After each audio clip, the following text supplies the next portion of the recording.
hidden mechanics in Marvel Rivals. So I wanted to see if these are all mechanics that we like know, or if it's something that is like new to us as somebody that plays a lot of this game. Let's go. 5 hidden mechanics in Marvel Rivals. Starting off, Loki is one of the best ults in the game, but there's Wait, why is he wait, why does he have a watering can? ults in the game, but there's a way to counter it, and that's by jumping in front of his ultimate before he can pull it off, forcing him to true. However, I will say, like, yeah, this is sort of true. This is sort of true, but not if you have the confirm selection enabled for Loki, which allows you to like cancel who you're copying. So this does work as long as the Loki player doesn't have like confirmed selection. So like, yeah, 50-50, I'd say. Forcing him to copy your ultimate instead of a defensive one. The next mechanic is a secret feature you've never seen before, and that's if you AFK long enough in practice range, then it'll actually kick you from the match. If you AFK long enough in practice range, it kicks you from the match. Sick. That is a mechanic I didn't know about, to be fair. Third mechanic is that before a match starts, the enemy team can actually hit you from inside their spawn doors. Moving on. Oh yeah, I mean, that sort of makes sense, right? Overwatch had this as well, that you could like kill things that was clipping through the door. So yeah, just don't lick the doors, guys. Their spawn doors. Moving on, Cloak and Dagger's ultimate is now twice as powerful, but not for the reason you might think. Instead of just ulting normally, she can jump in the air and— Wait! Weren't you always able to jump in the air? High ground, but the healing will still be placed on the floor so she's protected from crossfire. Wait, I thought you were always able to do it from the sky. I swear you could do that before too. No? Is this new? The healing will still be placed on the floor so she's protected from crossfire. The final hidden mechanic has to do with your ult charge. Oh. You can swap out expensive percentage-based ultimates for a cheaper one. For example, if Adam Warlock's ultimate is at 28% and you switch to Psylocke, it'll boost your ultimate immediately to 50%. Shit! Wait, that last one? That's kind of crazy though. Because I imagine also, okay, just put this into perspective of like other supports. So like if you play Adam Warlock, which is a very slow charging ultimate, and you swap off, you would have like almost an immediate ult on like say Cloak and Dagger, who famously charges their ult really fast, or what? Can somebody test this? This is such a good PSA for people that is not sure how to read statistics. Your job on DPS is to get as many kills using the least amount of damage possible. True! I'm gonna say that again so that it really sinks in. Your job on DPS is to get as many kills using as little damage as possible. The reason this is the case is because in Marvel Rivals, supports have the most impact on the game because their ultimates are the strongest in the game. The only way for them to get those, though, is by healing people. And when you are doing a bunch of meaningless damage that isn't getting a lot of kills, you are feeding those ultimates which they will use to snowball and win the game. My main point here is, I really hate it when people lose a game, they press tab, and they see that they have 40,000 damage, and they start complaining about how their team was throwing. No, sir. You were throwing because you were actively feeding. You have 40,000 damage and 7 final blows.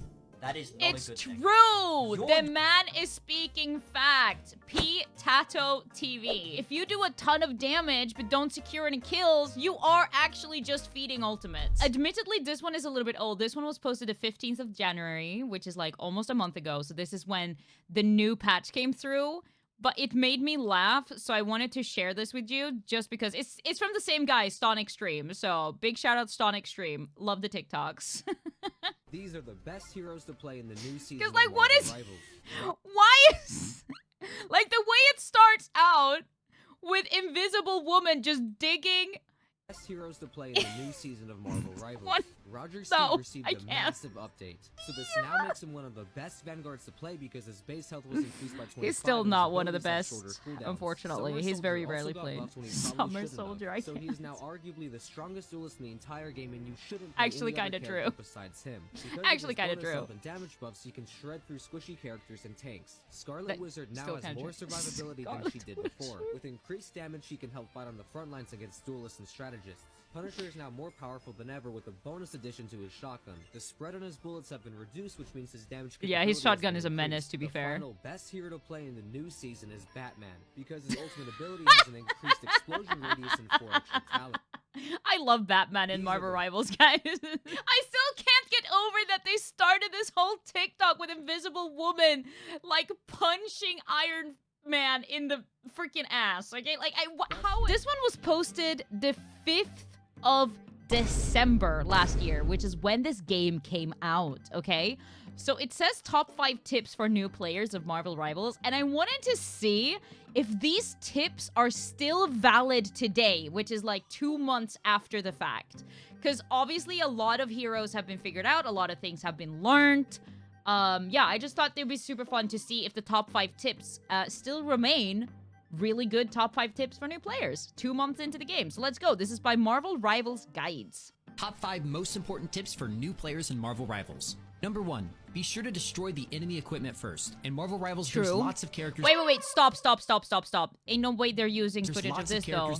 That is the one equipment that you can't break. It doesn't have a health bar. You cannot break the ammo boost. In Marvel Rivals, there's lots of characters that can drop gadgets on the ground, such as Loki's lanterns that keep you from damaging his team, and Rocket's beacon that brings allies back to life. Yeah, so the Loki rocks or the Loki runes and the res beacon, you should definitely kill them. You should also kill the fucking squids. Sorry, the Flarkin squids, okay? A good rule of thumb is that you should always destroy the equipment first. I know it's more fun to shoot at heroes, but trust me, destroying all forms of equipment is very important. Number 2, turn off easy swing in the settings for Spider-Man and Venom. I think this is still a very real advice, yeah. Number 3, be aware of your healers. In this is still it's really easy to dive into the enemy team, get blown up instantly, and say, why aren't I getting healed? Where are my healers? But look behind you. A tough pill to swallow is that if you don't know where your healers are, you might be the problem. It's easy to get caught up in the... Thank you. Let's say that again. Let's listen to that again. Let's listen to this absolute piece of where are my healers? Wisdom. But a tough pill to swallow is that if you don't know where your healers are, you might be the problem. Did you hear that, chat? Did we all hear that? You might be the problem, chat. It's easy to get caught up in the action, but if you want to stay alive, make sure you aren't breaking your healer's line of sight. You also want to keep your healers alive so they can keep you alive, so be sure to stay near them and occasionally thank them for doing a great job. Number 4, use your team-ups. Certain character combinations unlock team-ups, which range from really nice stat bonuses to... See, I think this was a great tip when the game first came out, because I feel like not a lot of people knew about team-ups, because it was such a novel new thing. Because obviously a lot of us comes from games like Overwatch, where we don't have that mechanic in the game at all. I don't know if this is still a great tip. I feel like maybe now people are sort of used to it, but I guess for new players, this is still super valid because they might still be coming from games that still don't have this mechanic. So yeah, I think this is still a valid tip as well. To actual new abilities. So be sure to check which heroes your teammates have team-ups with, lock in those heroes, and remember to use them. Number 5, have fun. This game is... Okay, that's the one tip that people for sure have forgotten by now. 2 months in and people are so salty. It's crazy. What if I'm the healer and I don't know where I am? Visada. Good luck to you. This game is brand new and everyone will be learning, so don't take it too seriously if you lose a game. Just reflect on what you could be doing better. See, this is something that should apply always. People forget. I wish people still had this in mind. I think this is relevant at every level. Even if you're not a new player, this is like the most universal tip. This game is brand new and everyone will be learning, so don't take it too seriously if you lose a game. Just reflect on what you could be doing better, try out new characters, learn the maps, and just be grateful that the wait is finally over. Like, listen. Even if the game is not as new, even if all of these things, like we all know the maps and we know the characters, etc., I still think that that number 5 tip of have fun is still so relevant. No matter how high you climb on the ladder, no matter where you are in your Marvel Rivals journey, have fun is like the most important tip of this entire video. For sure. I agree.